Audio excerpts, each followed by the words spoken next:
Halo teman-teman semua, kembali lagi bersama kami kelompok 6 dari kelas kedua. Di sini kami akan menjelaskan mengenai green roof. Nah, sebelumnya kalian udah tahu belum sih green roof itu apa? Jadi, green roof ini menurut Kementerian Pekerjaan Umum dan Perumahan Rakyat merupakan sebagian atau seluruh permukaan atap suatu bangunan yang ditutupi oleh vegetasi dan media tumbuh yang ditanam di seluruh lapisan atau membran yang tahan air. Oke, lanjut.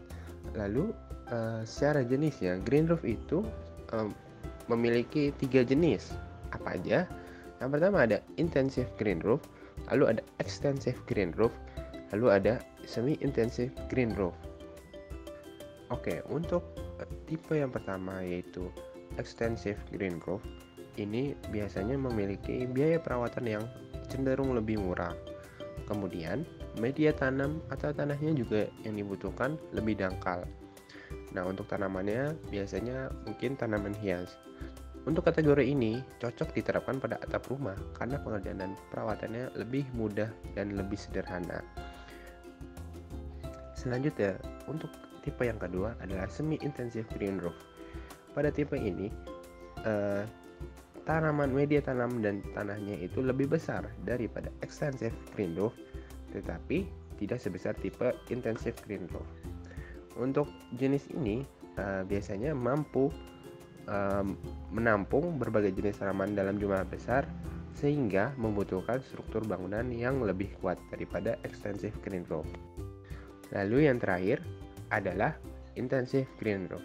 Untuk intensive green roof itu menyerupai kebun dan taman konvensional tetapi berada di area atap.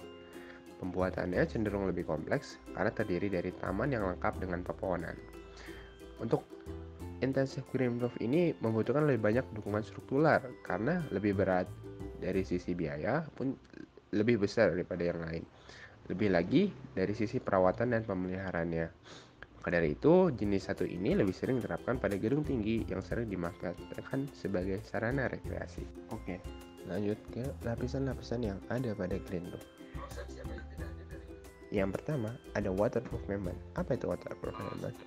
Adalah lapisan yang berguna untuk menahan air hujan untuk tidak merembes dan menyebabkan kegagalan ketika pengolahannya. Selanjutnya ada layer drainase. Ini untuk apa? Untuk menjaga dari sisa-sisa air penyiraman agar tidak meluap dan menimbulkan genangan. Nah, layer drainase ini terbuat dari campuran kerikil dan batu apung. Selanjutnya ada filter.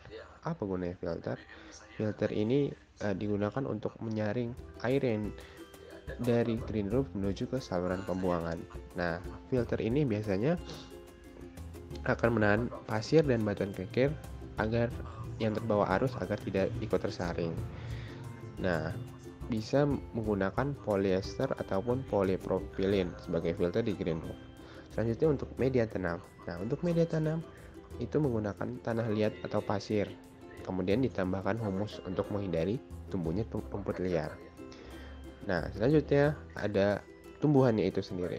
Nah, ini pada dasarnya semua jenis tanaman bisa digunakan untuk green roof, tapi harus memperhatikan ukurannya, terutama ketika sudah tumbuh besar. Sebaiknya tanamannya tidak mengganggu proporsi dan komposisi atap hijau secara keseluruhan. Nah, berikut adalah desain rumah kami menggunakan atap green roof. Nah, untuk jenis green roof yang kita gunakan adalah extensive green roof. Kenapa? Karena dari segi biaya dan maintenance itu relatif lebih murah. Untuk ketinggian green roofnya itu sendiri tebalnya itu sendiri sekitar 10 cm. Nah, untuk tanamannya itu kita menggunakan tanaman yang menyerap air hujan seperti Mianthus trifoliata, Mentha aquatica, Acorocalamus, kira-kira seperti itu. Sekian presentasi dari kami, kurang lebihnya mohon maaf. Saya tutup. Sampai jumpa di pertemuan berikutnya.